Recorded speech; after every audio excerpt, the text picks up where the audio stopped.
큰 놈은 이 집 종택과 전답, 백마지기를 맡고, 둘째는 아랫마을 과수원과 상점들을 가져라. 그리고 셋째 며느리 너는 고개 넘어 묵은 집 한 채를 유산으로 주마. 시아버지가 남긴 마지막 유언은 셋째 며느리 은실에게 사형 선고와도 같았다. 일찍 죽은 남편을 대신해 10년 넘게 시댁 살림을 도맡았건만 돌아온 것은 고을 사람들이 귀신 나온다며 침 뱉는 폐가 한 채였다. 시아버지가 숨을 거두자마자 봉 씨는 소금 바가지를 들고 마당으로 내려왔다. 내 아들 잡아먹은 년이 무슨 낯짝이야. 귀신집이 딱 내년 팔자에 맞다. 나가거라. 소금이 쏟아지는 동안 은실은 눈 하나 깜짝하지 않았다 하지만 은실의 품에는 죽은 남편이 마지막 맑은 정신으로 건넨 작은 보따리가 있었다. 그 안에는 천하제일의 비단 염료 비법서와 은자, 새 잎이 들어 있었다. 12해 뒤 빚에 쪼들린 시댁 본가가 남의 손에 넘어가기 직전 고개 넘어 폐가했어. 8장정이 매는 가마 한 채가 내려왔다. 귀신만 산다던 그 폐가의 며느리가 12해 만에 이 집을 통째로 사러 돌아온 것이었다. 과연 그동안 무슨 일이 있었던 것일까? 폐가에서 일어난 통쾌한 역전극. 지금 시작한다. 달빛별빛 야담입니다. 구독, 좋아요 부탁드려요. 때는 조선 마렵. 경상도 어느 산골 고을의 이야기였다. 입동이 지난 지 사흘째 되던 날, 함씨 집안 종택에는 삭풍이 칼날처럼 마당을 가로질렀다. 추녀 끝에 달린 풍경, 하나가 끊어질 듯 울어대고 소슬대문 앞에는 상여를 준비하는 초군꾼들의 발소리가 진흙을 적셨다. 안방에서는 기름 냄새를 풍기는 약탕기가 연기를 내뿜으며 마지막 심지를 태우고 있었고 그 연기가 문풍지 틈새를 비집고 나와 마당 위로 허옇게 퍼져 올랐다. 함씨 문중의 가장 함진사는 그날 오후 들마루에 가만히 새 겹을 깔고 누운 채로 숨을 몰아쉬고 있었다. 50여 년 세월 동안 고을에서 가장 살찐 전답을 일구고 가장 비옥한 과수원을 경영해온 그 손이 이제는 삭정이처럼 말라 이불 위에 떨어져 있었다. 눈꺼풀이 납덩이처럼 무거웠으나 그는 눈을 감지 않았다. 아직 할 말이 남아 있었기 때문이었다. 문 밖에 무릎을 꿇은 이들은 셋이었다. 맏며느리 가쁘는 시아버지. 발 아래 가장 가까이 앉아 손수건으로 눈가를 찍으며 훌쩍였고 둘째 며느리 점수는 그 옆에서 시어머니 봉씨의 등을 손바닥으로 감싸 쥐고 있었다. 그 뒤로 두 어깨 사이 한 뼘쯤 떨어진 자리에 셋째 며느리 은실이 홀로 무릎을 꿇었다. 은실의 나이는 그때 32살이었다. 흰 소복을 입지도 않았고 화려한 비단을 걸치지도 않았다. 옥색 명주저고리에 감색 치마를 입은 채 두 손을 무릎 위에 가지런히 올려놓고 눈은 마루 끝 한 점을 향해 고정시켰다. 그 눈에는 눈물도 없었고 기대도 없었다. 다만 그 눈빛 어딘가에 오랜 세월 별인 쇠처럼 단단하게 굳은 무언가가 반짝이고 있었다. 은실이 이 집안에 발을 들인 것은 19살 되던 해봄이었다. 경주 최씨 집안의 막내딸로 태어나 글을 읽고 술을 놓으며 자랐으나 집안 형편이 기울자 함씨 집 셋째 아들 함치원에게 시집을 왔다. 함치원은 성품이 온화하고 학문을 좋아하는 사람이었다. 장에 나가 돈을 버는 일에는 서툴렀으나 밤마다 등잔 아래 앉아 책을 읽는 그 눈빛이 은실은 좋았다. 두 사람 사이에 딸 하나가 태어났고 은실은 그 딸아이를 등에 업은 채로 시댁 살림을 꾸렸다. 그런데 치원은 딸아이가 돌을 맞이하던 해 가을 갑자기 고열로 자리에 누웠다. 사흘이 지나고 닷새가 지났으나 열이 내리지 않았다. 은실은 이웃마을 의원을 불러들이고 산 너머 약재를 직접 캐러 가면서 남편의 곁을 한시도 떠나지 않았다. 그러나 보름 만에 치원은 눈을 감았다. 25살의 봄이었다. 치원이 죽은 뒤로 은실의 삶은 달라졌다. 시어머니 봉씨는 아들이 죽은 것이 며느리 탓이라 여겼다. 은실이 시집을 오던 날 누군가가 귓속말로 그녀의 관상이 남편 복을 깎아먹는 형이라 했다는 것이었다. 근거도 없고 이치도 없는 소리였으나 봉씨는 그 말을 뼛속 깊이 믿었다. 남편을 잃은 슬픔을 감당하기 위해 누군가를 탓해야 했고 그 대상이 은실이 되는 것은 이 집에서 가장 힘없는 자리를 차지한 탓이었다. 그때부터 은실은 새벽 4시부터 밤 해시까지 쉬지 않았다. 부엌에서 밥을 짓고 광에서 쌀을 씻고 장독대를 살피고 논두렁 길을 걸으며 머슴들의 일을 점검했다. 맏며느리 가쁘는 살림 걱정이라면 손사래를 쳤고 둘째 며느리 점수는 몸이 약하다는 핑계로 방에 누워 있었다. 그 몫이 모두 은실에게 돌아왔다.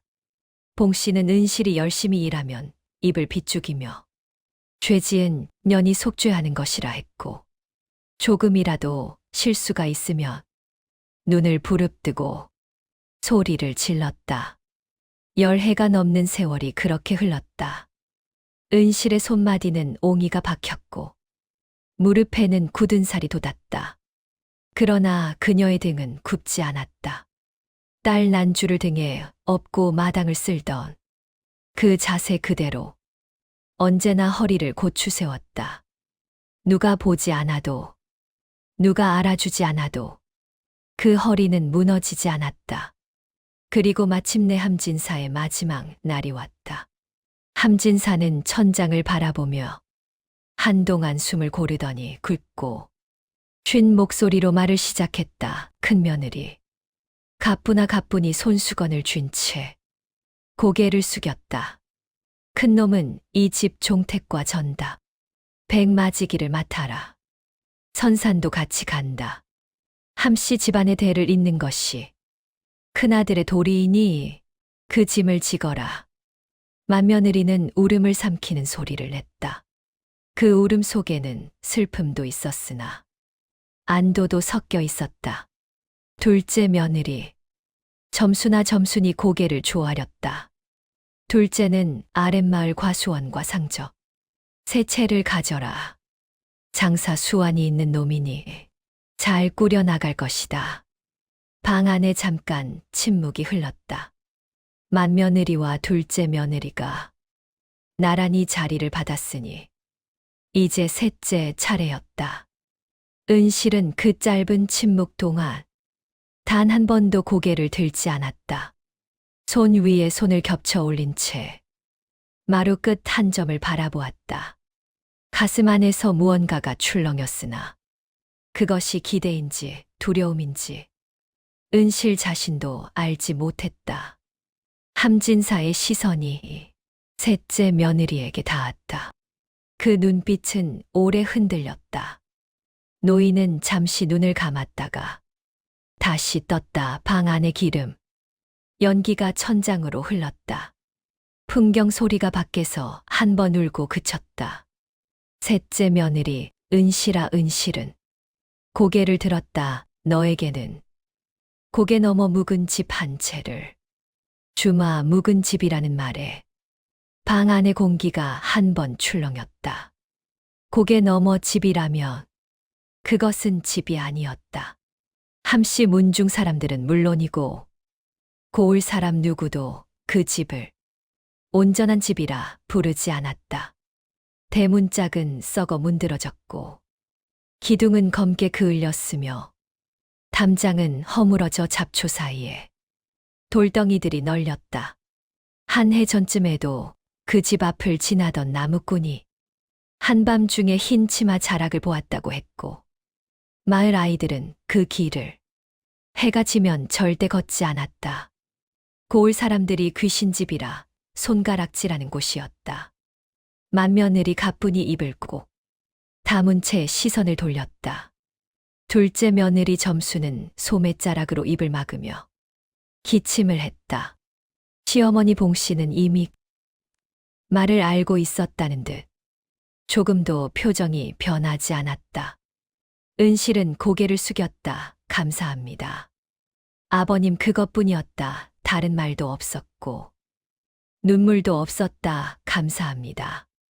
라는 세 마디가 방 안에 떨어졌고 그 말의 무게가 어찌나 묵직했던지 함진사는 잠시 눈을 흘겼다. 노인의 눈 속에 무언가가 스쳐 지나갔다. 후회인지 안쓰러움인지 아니면 무언가 다른 것인지 그것은 끝내 알 수 없었다.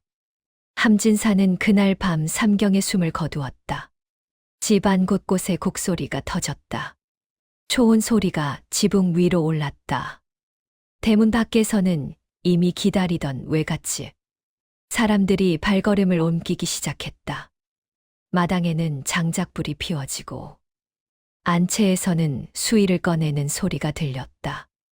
은실은 그 밤새 상청 마당 한쪽에서 조용히 일을 했다. 향을 피우고 제사상을 차리고 조문객들을 맞을 자리를 닦았다.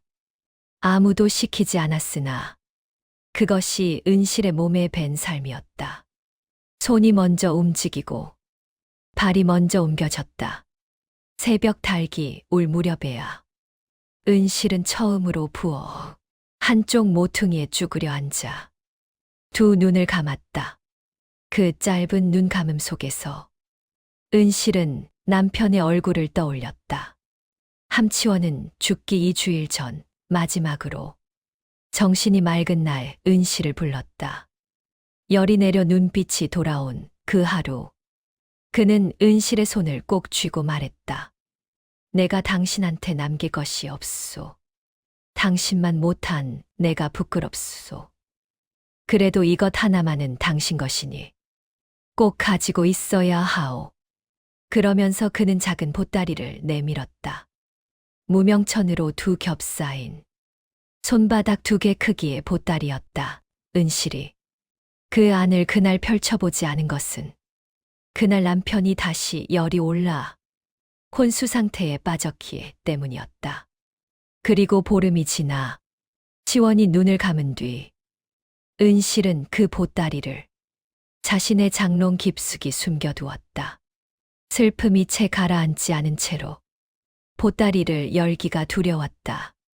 남편의 손때가 남은 그 천을 마주하면 무너질 것 같았다. 그렇게 10년이 지났다. 보따리는 한 번도 열리지 않은 채 은실의 장롱 속에서 세월을 버텼다. 이제 그 보따리를 품에 안고 떠나야 할 때가 왔다. 발인을 마치고 사흘째 되는 날, 시어머니 봉씨가 은실을 불렀다. 마루 위 가장 높은 자리에 봉씨가 앉아 있었다. 그 옆으로 맏며느리 가뿐과 둘째 며느리 점순이 나란히 자리를 잡았다.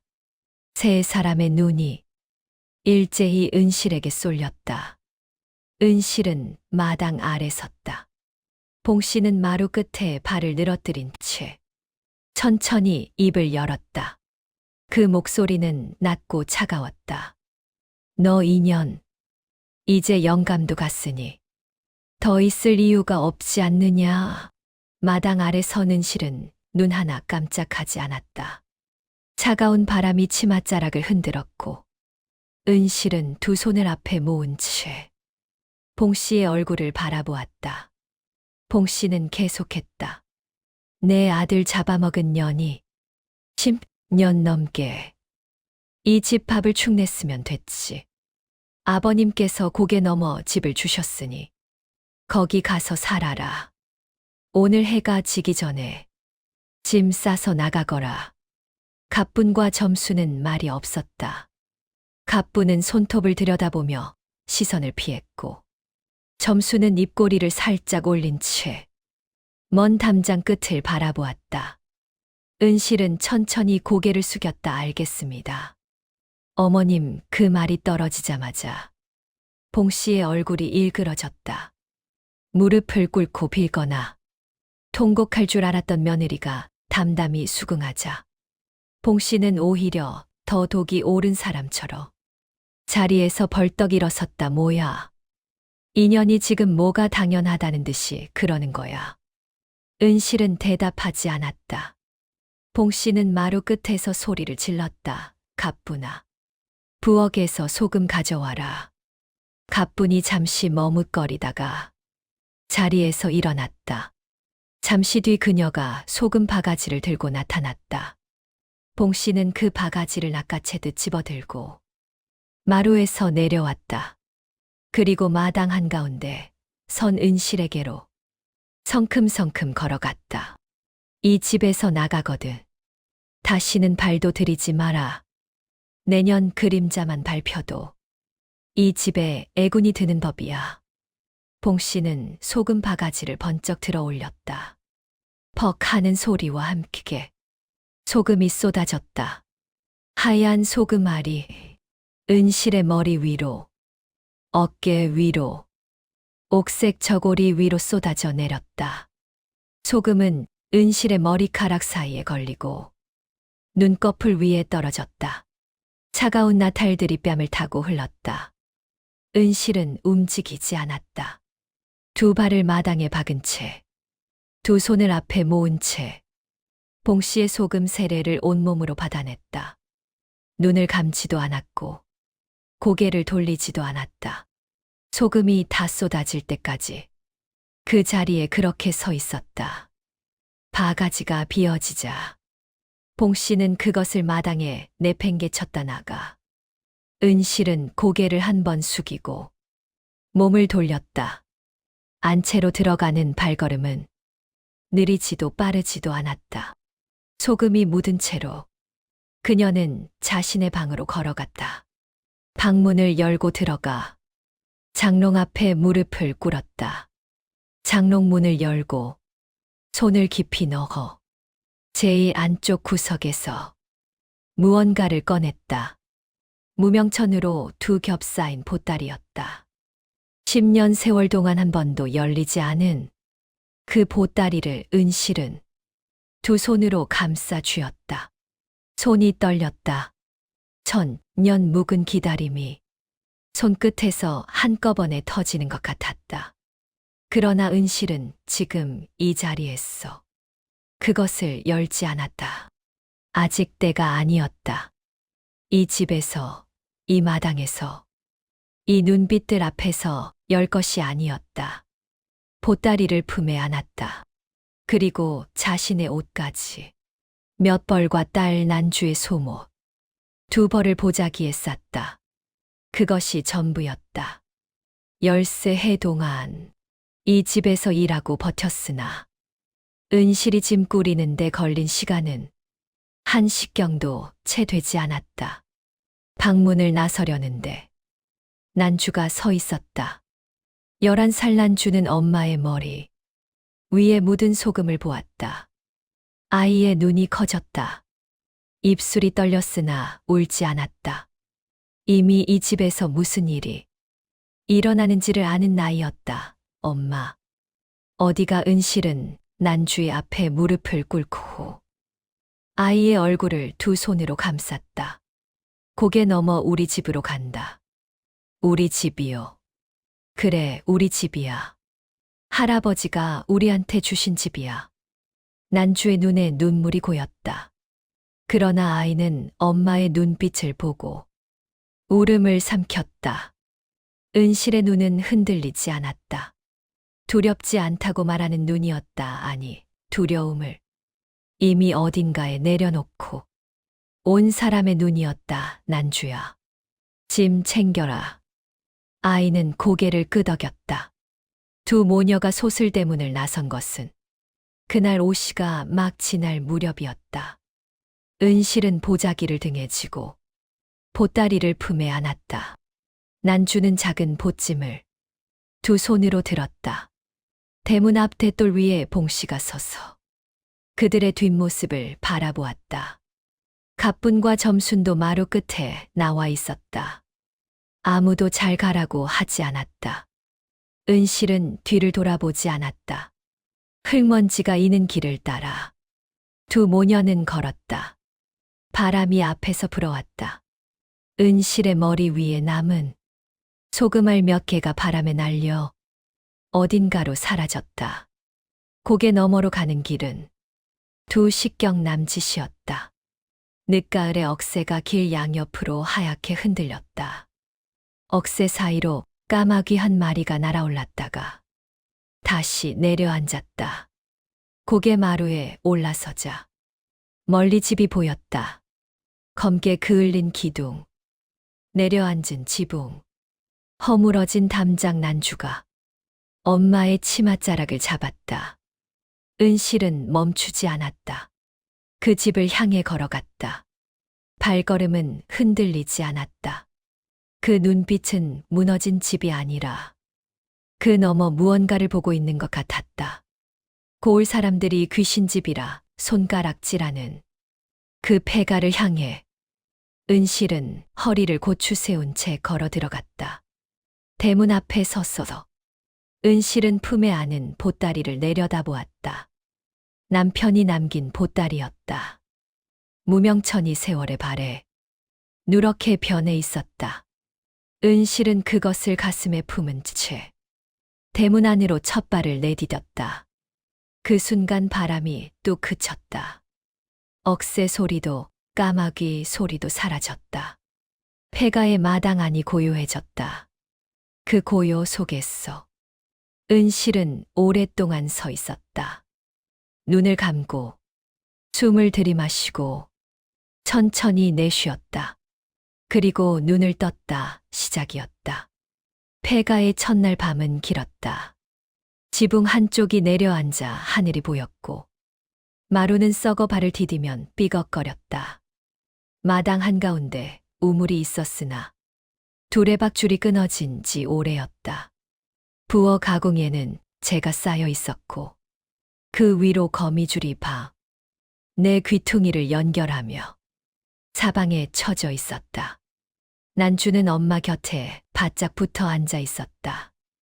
은실은 마당에서 마른 나뭇가지를 주워 와 부엌 아궁이에 불을 지폈다. 나뭇가지가 잘 마른 덕에 불은 금방 붙었다. 주황빛 불꽃이 아궁이 안에서 춤을 추자 부엌 안이 처음으로 따뜻해졌다. 난주는 그 온기를 향해 두 손을 뻗었다. 가져온 보자기 안에서 쌀 한 줌과 솥을 꺼냈다. 물은 깨진 항아리 안에 빗물이 고인 것을 걸러 끓였다. 은실은 솥에 물을 붓고 쌀을 넣었다. 죽이 끓는 동안 그녀는 마루 위에 앉아 집을 살폈다. 무너진 것이 많았으나 기초는 살아있었다. 기둥 두 개는 아직 건실했다. 안방벽은 허물어지지 않았다. 우물은 줄만 새 것으로 갈면 쓸 수 있었다. 지붕은 절반 이상 짚을 새로 이어야 했으나 그것은 사람 손이 닿으면 되는 일이었다. 은실은 집을 무너진 곳이 아니라 살릴 수 있는 곳으로 눈으로 헤아렸다. 죽이 끓자 두 모녀는 마주 앉아 먹었다. 말이 없었다. 난주는 그릇을 두 손으로 감싸쥐고 후루룩 마셨다.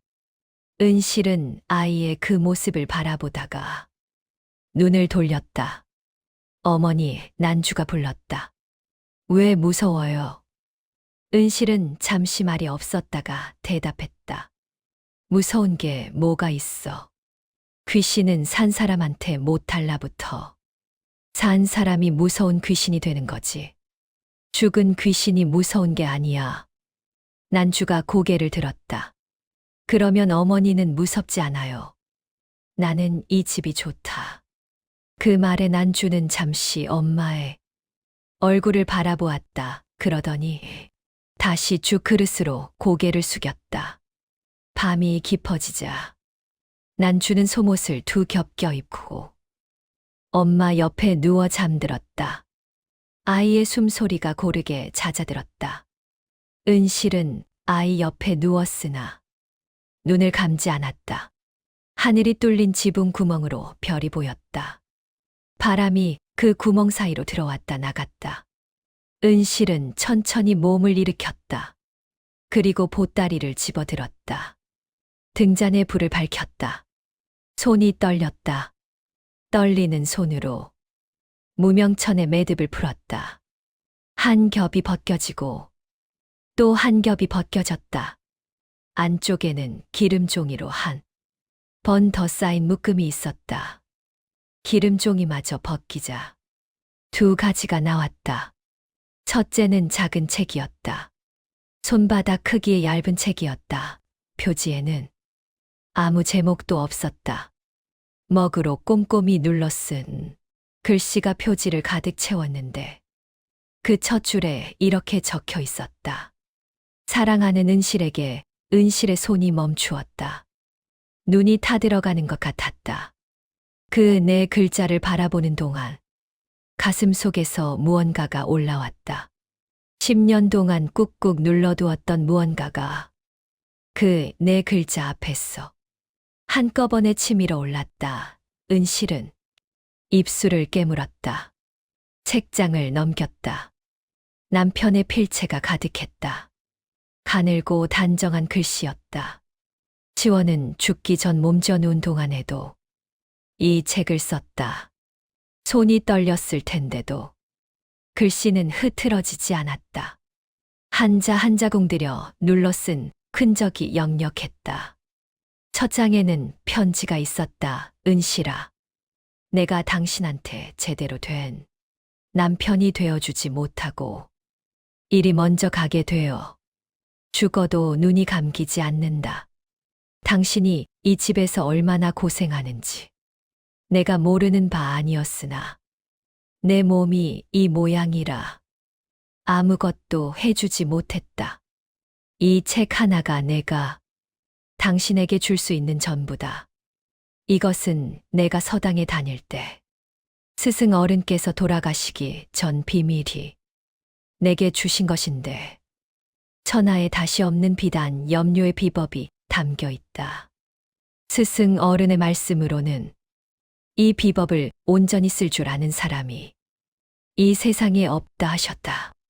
내가 살았더라면 당신과 함께 해보았을 것이나 이제 그리할 수 없으니 이것을 당신한테 남긴다.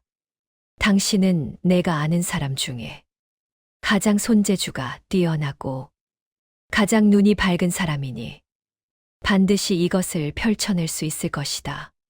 부디 잘 살아라. 난주 잘 키워라. 그리고 제발 이 집 사람들한테 너무 많이 참지 마라. 당신은 그보다 훨씬 큰 사람이다. 편지 끝에 이렇게 적혀 있었다. 그리고 은자 새 잎을 기름종이 안쪽에 넣어두었으니 꺼내 쓰거라. 은실은 기름종이 안쪽을 들여다보았다. 반짝이는 은자 새 잎이 거기 있었다. 10년 동안 그 자리에 있었던 것들이었다. 은실은 편지를 가슴에 대고 눈을 감았다. 등잔 불꽃이 흔들렸다. 바람이 지붕 구멍으로 들어왔다가 나갔다. 울지 않았다. 눈물이 나오지 않는 것이 아니었다. 가슴 안에서 피눈물이 쏟아지는 것 같았다. 그러나 그 눈물을 지금 내보내면 다시 거두기가 어려울 것 같았다. 내일부터 해야 할 일이 산더미였다. 지붕을 고쳐야 하고, 우물을 손봐야 하고, 마당을 정리해야 하고, 이 책을 처음부터 끝까지 읽어야 했다. 은실은 눈을 떴다. 책의 두 번째 장부터는 비법이 시작되었다. 스승의 글씨와 치원의 글씨가 섞여 있었다. 스승이 한문으로 적어둔 원문 아래 시원이 아내가 알기 쉽도록 조선말로 풀어 놓았다. 어떤 산초를 어느 계절에 어떻게 채취하는지, 그것을 어떻게 다리고, 어떻게 오색 염료로 추출하는지가 낱낱이 적혀 있었다. 특히 비법의 핵심은 5가지 야초를 특정 비율로 섞어 끓이는 것이었는데, 그 비율이 조금이라도 어긋나면 색이 탁해졌다. 반대로 비율이 맞으면 햇빛의 각도에 따라 빛깔이 변하는 세상에 없는 색이 나타났다. 시원의 메모가 한 군데 적혀 있었다. 이 색을 나는 살아보지 못했으나 스승 어른께서는 이 색을 처음 보았을 때 하늘이 내린 색이라 하셨다고 했다. 은실은 그 문장을 손가락 끝으로 더듬었다. 하늘이 내린 색. 은실은 그 책을 무릎 위에 올려놓은 채 밤새 읽었다. 등잔 기름이 줄어들 때까지 읽고 또 읽었다. 어떤 부분은 3번을 읽었다. 산초 이름들을 따로 외웠다. 비율을 손바닥에 손톱으로 눌러 적어가며 기억했다. 동이틀 무렵 은실은 책을 덮었다. 눈앞에 폐가의 천장이 보였다. 얼마 전까지는 그 천장이 무너진 집의 천장이었다. 그러나 지금은 달랐다. 그 천장 너머 아직 어두운 하늘이 보였고 그 하늘 끝에서 동이 트기 시작했다. 은실은 자리에서 일어났다. 마당으로 나왔다. 아침 이슬이 풀 위에 맺혀 있었다. 바람이 차가웠다. 은실은 천천히 마당을 한 바퀴 돌았다. 담장 안팎을 살폈다. 폐가 뒤편으로 야트막한 언덕이 이어지고 그 언덕 위로 잡목들이 빽빽하게 자라 있었다.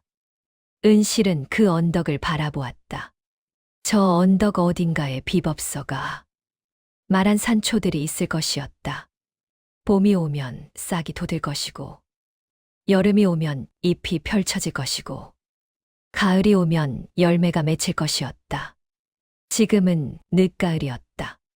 아직 반년 가까이 기다려야 했다. 은실은 눈을 가늘게 떴다. 반년이면 충분했다. 그 반년 동안 집을 고치고, 도구를 마련하고, 비법서를 완벽하게 외울 것이었다. 은자 샌잎으로 당장 필요한 것들을 사고, 나머지는 몸으로 때울 것이었다. 은실은 발을 돌려 다시 집 안으로 들어갔다. 잠든 난주의 이불을 여미어 주었다. 아이의 볼이 따뜻했다. 아침이 밝아왔다. 폐가의 첫 아침이었다. 그러나 은실에게 그것은 폐가의 아침이 아니었다. 그것은 시작의 아침이었다. 겨울이 지나고 봄이 왔다. 폐가는 달라져 있었다. 내려앉은 지붕에는 새 집이 얹혔다. 은자 2잎으로 아랫마을 일꾼 2명을 사흘치 품삯으로 불러 함께 올린 것이었다. 우물은 두레박 줄을 새로 갈아 물이 잘 올라왔다. 담장 무너진 곳은 은실과 난주가 직접 돌을 주워다 쌓았다. 마당에 잡초를 뽑고 땅을 고르는데 사흘이 걸렸다. 마을 사람들은 고개를 갸웃거렸다. 귀신집의 불빛이 꺼지지 않는다고 했다. 과부 며느리랑 딸아이 둘이 거기서 산다고 했다. 어떤 사람은 귀신이 된 거 아니냐고 했고, 어떤 사람은 용케 살아있다며 혀를 찼다. 은실은 그 수군거림에 눈 하나 깜짝하지 않았다. 겨울 내내 은실이 한 일은 3가지였다. 비법서를 통째로 외우는 것, 낡은 직기 하나를 마련해 손질하는 것, 그리고 폐가 뒤편 언덕을 발로 걸어 구석구석 외우는 것이었다. 마지막 남은 은자 한 잎으로 아랫마을 장에서 낡은 직기를 하나 샀다. 군데군데 부품이 빠지고 나무가 갈라져 있었으나 닷새에 걸쳐 손질했다. 봄이 오자마자 은실은 언덕으로 올라갔다. 비법서의 첫 번째 야초는 응달 쪽 바위. 아래서 자라는 보랏빛 작은 풀이었다. 봄비가 처음 내린 다음 날. 바위 아래 이끼 사이에서 실처럼 가는 줄기가 올라오고 있었다. 은실은 무릎을 꿇고 그 풀 앞에 앉아 오래 들여다보았다 맞았다. 나머지 네 가지도 하나씩 찾아냈다. 개울가 모래땅의 연두색 잎, 소나무 뿌리 근처의 붉은 버섯, 햇볕 잘 드는 꼭대기의 갈색 역귀. 다섯 번째가 가장 어려웠다. 비법서에는 해가 질 때 은빛으로 빛나는 이파리를 가진 풀이라고만 적혀 있었다. 은실은 열흘 동안 저녁마다 언덕에 올라가 해 질 무렵의 빛 속에서 그 풀을 찾았다. 10하루째 저녁이었다. 해가 언덕 너머로 기울 무렵 바위 틈새에서 자라는 작은 풀 하나가 석양빛을 받아 은빛으로 빛났다. 이파리 뒷면에 가는 털이 가득 돋아 있었고 그 털들이 햇빛을 받아 은빛을 내었다. 비법서의 설명과 정확히 일치했다. 그날부터 작업이 시작되었다. 첫 번째 시도는 실패였다. 색이 탁하게 나왔다. 두 번째도 실패였다. 비율이 조금 어긋났는지 색이 갈색으로 변해버렸다. 은실은 포기하지 않았다. 비법서를 다시 읽었다. 어디서 어긋났는지를 하나씩 따져나갔다. 세 번째 시도에서 변화가 나타났다. 솥 안에 물이 처음 끓어오를 때 투명했던 물이 옅은 청색으로 변했다가 다시 보랏빛으로 바뀌었다. 은실은 숨을 참았다. 불 조절을 조심스럽게 했다. 야초를 넣는 순서를 비법서의 글자 하나하나에 맞추었다. 솥뚜껑을 열었을 때 은실은 멈추었다. 색이 거기 있었다. 말로 설명하기 어려운 색이었다. 옅은 청색도 아니고 보랏빛도 아니었다. 그 색은 보는 각도에 따라 빛의 방향에 따라 달라지는 색이었다. 그늘에서는 깊은 남색으로 보였다가 햇빛이 닿으면 옅은 노을빛으로 변했다. 난주가 부엌으로 들어왔다가 솥 안을 들여다보고 소리를 질렀다. 어머니, 이게 뭐예요? 이 색이 뭐예요? 은실은 대답 대신 웃었다. 이 폐가에 발을 들인 뒤로 처음 짓는 웃음이었다.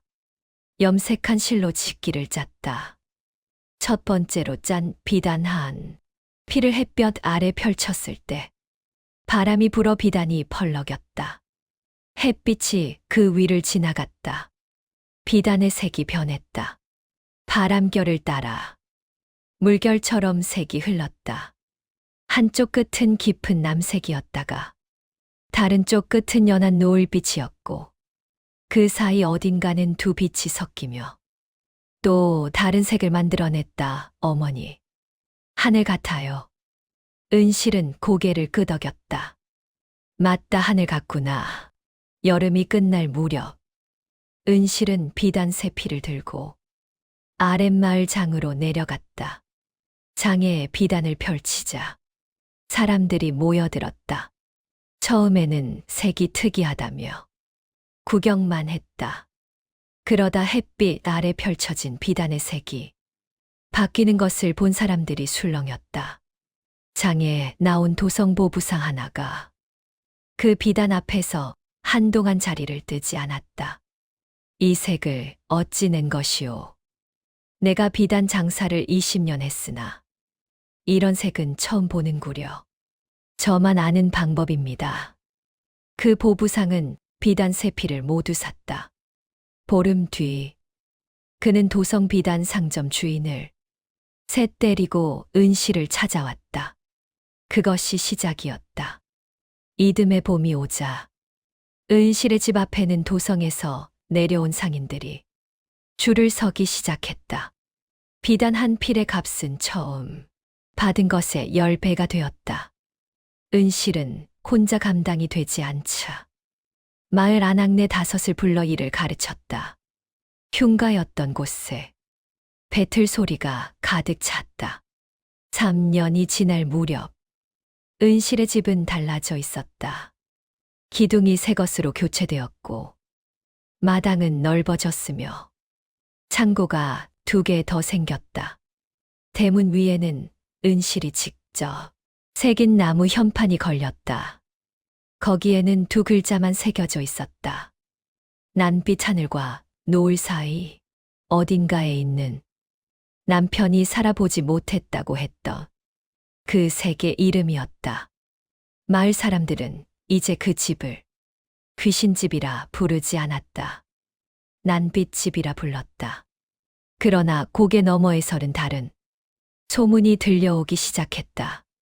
함진사가 눈을 감은 뒤 형님들의 살림은 처음 1년은 평온했다. 맏아들 함치록은 종택과 전답백 맞이기를 물려받았다. 고을에서 손꼽히는 알짜 전답이었다. 머슴이 5이었고 소가 2 마리였으며 창고에는 벼가 넉넉히 쌓여 있었다. 그러나 칠옥에게는 고질적인 병이 하나 있었다. 투전이었다.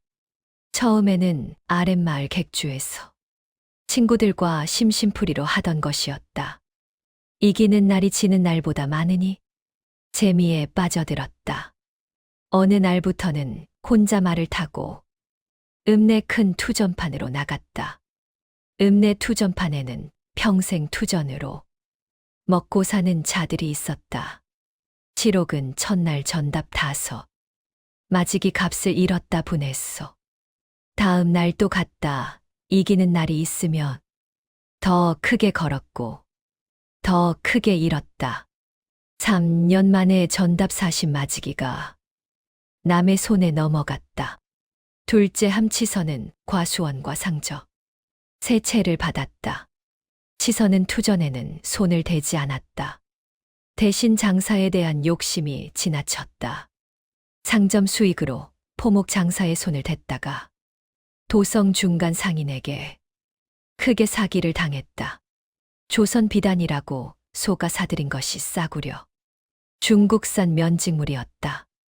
그 손실을 메우려다 상점 2채가 빚에 잡혔다. 4년이 지나자 과수원도 반이 날아갔다. 봉 씨는 큰아들 집과 작은아들 집을 오가며 살았다. 큰아들 집에 가면 살림이 줄어드는 것이 눈에 보였고 작은아들 집에 가면 빚쟁이들이 문 앞에서 어슬렁거렸다. 속이 탔으나 어찌할 방도가 없었다. 그러는 동안 고개 너머에서는 배틀 소리가 멈추지 않았다. 소문은 봉 씨의 귀에도 들어왔다. 귀신집 며느리가 비단을 만들어 도성 상인들이 줄을 선다고 했다. 봉 씨는 처음 그 소문을 들었을 때 코웃음을 쳤다. 그러나 소문은 해가 거듭될수록 더 구체적이어지고 더 커졌다. 난빛 비단이 도성 세도가 안방에 들어갔다는 이야기가 돌았다. 고을원이 은실을 불러 연담했다는 이야기까지 퍼졌다. 봉 씨는 그 이야기를 들을수록 가슴이 쓰렸다. 그 쓴 감정이 무엇인지 봉 씨 자신은 끝내 인정하지 않았다. 5년이 지났다. 종택의 창고는 비어갔다. 머슴 5 중 3이 품삯을 받지 못해 떠났다. 논두렁은 잡초가 우거졌다. 상점 3채 중 하나는 빚쟁이에게 넘어가고 하나는 문을 닫았다. 그해의 가을, 결정적인 일이 벌어졌다. 읍내 사채업자가 함씨 종택에 문서를 손에 쥐고 있었다. 칠옥이 투전 빚을 갚지 못해 종택을 담보로 돈을 꿨는데 기한이 지나도 갚지 못한 것이었다. 그 사채업자는 더 이상 기다리지 않겠다며 관아에 소장을 넣겠다고 으름장을 놓았다. 칠옥은 발을 동동 굴렀다. 돈이 없었다. 빌릴 곳도 없었다. 고을 사람들은 이미 함씨 집안의 형편을 알고 있었고 아무도 선뜻 큰 돈을 내어주려 하지 않았다. 봉 씨는 그 소식을 듣고 안방에서 통곡했다. 내 팔자야 영감. 영감이 살아 있었으면 이런 꼴을 받겠소 서리가 내리던 어느 아침이었다. 사채업자가 문서를 손에 들고 종택소슬대문 앞에 나타났다. 뒤로 증인 2명과 관아, 아전 하나가 서 있었다. 칠옥은 마루 위에서 그들을 내려다보았다. 얼굴이 흑빛이었다. 기한이 지났소. 더 이상 기다릴 수 없소이다. 칠옥은 아무 말도 하지 못했다. 봉 씨는 안방 문을 열고 나왔다가 아전의 얼굴을 보고 다시 들어가 문을 닫았다. 바로 그 순간이었다. 대문 밖에서 발소리가 들렸다. 여럿이 걷는 소리였다. 가지런하고 묵직한 발소리였다. 골목 끝에서 그 소리가 가까워지더니 가마 하나가 모습을 드러냈다. 8장정이 어깨에 메고 오는 가마였다. 검은 오칠이 된 가마채에는 난빛 비단이 덮여 있었다. 그 비단이 서릿바람에 펄럭이며 빛을 받아 색을 바꾸었다. 사채업자도 아전도 그 색을 처음 보는 것이었다. 마루 위 칠옥이 그 가마를 바라보았다. 누구인지 알 수 없었다. 가마가 문 앞에 완전히 멈추었다. 가마 문의 고리가 풀렸다. 문이 천천히 열렸다. 처음 나온 것은 손이었다. 흰 명주 장갑을 낀 단정한 손이 문틀을 짚었다. 그리고 한 사람이 내렸다. 옥색 비단 저고리에 먹색, 치마를 입은 여인이었다. 머리에는 아무 장식 없이 금비녀 하나만 꽂혀 있었다. 얼굴은 수수했다. 그러나 그 얼굴에서 내뿜는 것이 있었다. 굽힘이 없는 눈빛, 흔들리지 않는 턱선, 발을 디디는 순간부터 대지를 밟는 것 같은 무게감 마루 위에서 가뿐히 기둥을 붙잡은 채 굳어버렸다. 안방 문이 삐걱거렸다. 봉 씨가 문틈 사이로 내다보았다. 그 눈이 천천히 가마 앞에 선 여인을 훑었다. 봉 씨의 얼굴이 굳었다. 입이 벌어졌다가 다시 닫혔다. 은실이었다. 소금 세례를 맞고 이 집에서 쫓겨난 그 은실이 8장정이 매는 가마를 타고 소슬대문 앞에 서 있었다. 은실은 문 앞에서 집을 한번 바라보았다. 소슬대문의 기둥이 예전보다 낡아 있었다. 담장 위 기와장 몇 개가 금이 가 있었다. 은실은 그것들을 눈으로 한 번씩 짚고 나서 사채업자 앞으로 걸어갔다. 당신이 이 집 문서를 가지고 계신 분이오. 사채업자가 얼떨결에 고개를 끄덕였다. 은실이 뒤를 돌아보았다. 가마 뒤편에 선 행랑아범 하나가 앞으로 나와 보자기를 펼쳤다. 안에 문서 꾸러미와 돈 묶음이 있었다. 빚 원금과 이자를 합산한 금액을 가져왔소. 확인해 보시오. 사채업자가 돈 묶음을 들어 훑어보았다. 손이 가볍게 떨렸다. 이것이 전부 갚는 것이오. 갚는 것이 아니오. 이 집을 사는 것이오. 마당 안에 정적이 흘렀다. 은실은 계속했다. 종택 문서와 아랫마을, 상점 문서를 모두 내어놓으시오. 이 집안 이름으로 된 빚 문서 전부. 오늘 내가 다 정리하겠소. 말어. 위에서 칠옥이 벌떡 일어섰다.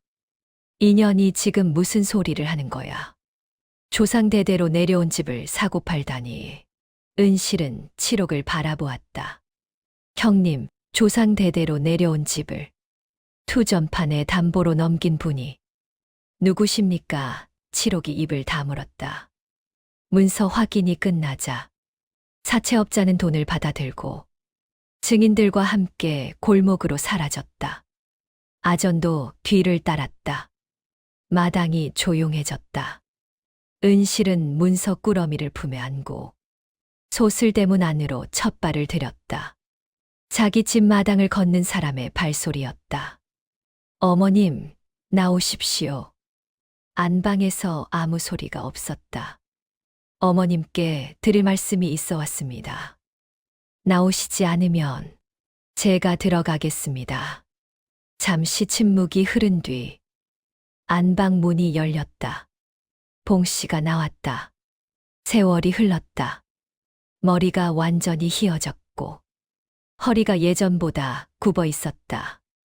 눈빛은 여전히 날카로웠으나 그 뒤에 무언가 흔들리는 것이 있었다. 봉 씨는 마루 끝에 서서 마당 아래 은실을 내려다보았다. 두 사람의 눈이 마주쳤다. 봉 씨가 먼저 눈을 돌렸다. 은실은 품에 안고 있던 문서 꾸러미를 행랑아범에게 건네 펼치게 했다. 종택과 선산 문서, 아랫마을 상점 문서, 전답에 걸린 빈 문서 전부입니다. 오늘부로 이 집안 이름으로 된 빚은 한 푼도 남지 않았습니다. 봉 씨의 눈썹이 움직였다. 그리고 이 종택과 상점의 소유주, 이름을 제 이름으로 바꾸는 문서도 준비했습니다. 7옥이 다시 입을 열려 했다. 은실이 먼저 말했다. 형님들은 이 집에 계속 사셔도 됩니다. 내쫓지 않겠습니다. 마루 위가 조용해졌다. 아버님께서 저에게 고개 넘어 묵은 집을 주셨습니다. 그 집에서 제가 얻은 것으로 이 집을 샀습니다. 서방님이 돌아가시기 전 저에게 남긴 보따리 안에 비단 염료 비법이 있었습니다. 그 비법으로 난빛 비단을 만들었고 그 비단이 이 집을 샀습니다. 봉 씨가 은실을 바라보았다. 어머님, 한 가지만 말씀드리겠습니다. 서방님 기일에 제사 한 번만 제대로 올려주십시오. 그것 하나면 됩니다. 봉 씨의 눈에서 무언가가 흘러내렸다. 처음에는 봉 씨 자신도 몰랐다. 그러다 뺨에 닿는 것이 느껴지자 손으로 닦으려 했으나 이미 늦었다. 눈물이었다. 봉 씨의 몸이 마루 끝에서 천천히 무너졌다. 무릎이 마루 위에 꿇렸다. 은실아 목소리가 갈라졌다. 내가 잘못했다. 그 한마디가 마당에 떨어졌을 때 7옥이 얼굴을 돌렸다. 가뿐히 치맛자락으로 눈을 눌렀다. 은실은 마당에 선 채로 봉 씨를 오래 바라보았다. 그러다 마루 앞으로 걸어갔다. 마루 아래 흙 위에 무릎을 꿇었다. 소금 세례를 맞던 그 자리 근처였다. 저도 잘못한 것이 있습니다. 더 일찍 찾아왔어야 했습니다. 봉 씨가 통곡했다. 그 울음소리가 종택 마당을 가득 채웠다. 기왓장 위로 그 소리가 올라갔다가 바람에 실려 사방으로 퍼졌다. 은실은 고개를 든 채 그 울음을 다 들었다. 그날 이후 함씨 종택은 조용히 달라지기 시작했다. 7옥은 투전판에 더 이상 나타나지 않았다. 어느 날 직접 논두렁으로 내려가 일을 시작했다. 가뿐히 말렸으나 7옥은 고개를 저었다. 내가 해야 할 일을 안 했으니 이제 해야지. 시선은 상점 하나를 다시 열었다. 이번에는 한 가지 물건만 팔았다. 은실에게 정식으로 허락을 받아 난빛 비단을 고을 장에 유통하는 일이었다. 봉 씨는 달라졌다. 안방에만 앉아 있던 봉 씨가 어느 날부터 마당으로 나오기 시작했다. 처음에는 벼틀 쬐러 나오는 것이었다. 그러다 빗자루를 들었다. 가뿐히 가져다 주려 하자 봉 씨는 손을 저었다. 내가 할 수 있어. 봉 씨는 어느 날 고개 넘어 은실의 집을 직접 찾아갔다. 아무 예고 없이 걸어왔다. 은실은 마당에서 염색 솥을 살피다가 대문 앞에 선 봉 씨를 보았다. 두 사람이 마당에서 마주섰다. 봉 씨가 먼저 말했다. 밥 한 끼 얻어 먹을 수 있느냐? 드시고 가십시오. 두 사람은 마주 앉아 밥을 먹었다. 말이 많지 않았다. 반찬 이야기를 조금 했고, 날씨 이야기를 조금 했다. 봉 씨는 밥을 다 먹고 숟가락을 내려놓으며 말했다. 비단 색이 참 곱더라. 내가 살면서 이런 색은 처음 봤어. 서방님이 남겨주신 색입니다. 봉 씨는 고개를 끄덕이고 더 말하지 않았다. 돌아가는 길에 봉 씨는 대문 앞에서 한 번 뒤를 돌아보았다. 은실이 마당 안에 서서 배웅하고 있었다. 봉 씨는 무언가를 말하려다가 그냥 몸을 돌렸다 말하지 않아도 됐다. 그로부터 2해가 지났다. 난빛집 마당에는 하루도 빠짐없이 배틀 소리가 울렸다. 처음 5이었던 일꾼은 22로 늘었다. 모두 고을 안 가난한 집 아낙네들이었다. 품삯 쓴 읍내 어느 일자리보다 2배를 쳤다. 난주는 15살이 되었다. 어머니 곁에서 염색을 배우며 자랐고 숫자를 다루는데 어머니보다 빨랐다. 어느 봄날 아침 난주가 편지 한 장을 들고 달려왔다. 어머니. 도성에서 편지가 왔어요. 도성 궁중 상방에서 보낸 것이었다. 난빛 비단을 매년 일정량 납품하는 계약을 맺고 싶다는 내용이었다. 은실은 편지를 접고 난주에게 답장을 쓰게 했다. 감사히 받들겠다고.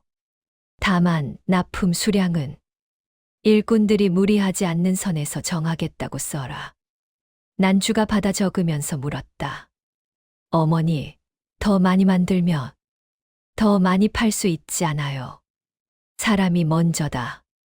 비단은 그 다음이야. 난주가 붓을 멈추고 어머니를 바라보다가 고개를 끄덕이며 다시 썼다. 가을이 깊어지던 어느 날 저녁이었다. 일이 끝난 마당에 은실 혼자 앉아 있었다. 일꾼들은 모두 돌아갔고 난주는 안에서 장부를 쓰고 있었다. 하늘이 노을로 물들기 시작했다. 마당 한 귀퉁이에 걸어둔 난빛. 비단 한 필이 그 빛을 받았다. 깊은 남색에서 옅은 금빛으로 그 사이 어딘가 말할 수 없는 색으로 흘렀다. 지원이 살아생전 보지 못했다고 했던 그 색이 마당 가득 펄럭이고 있었다. 은실은 그것을 오래 바라보았다. 바람이 불었다. 비단이 한 번 크게 펄럭였다가 천천히 가라앉았다. 은실은 자리에서 일어났다. 허리를 펴고 안으로 걸어 들어갔다. 발걸음은 처음 이 마당에 들어서던 날과 같았다. 흔들리지 않고 굽히지 않고 묵직하게 땅을 디뎠다. 부엌에서 난주의 목소리가 들렸다. 어머니, 저녁 드세요. 간다.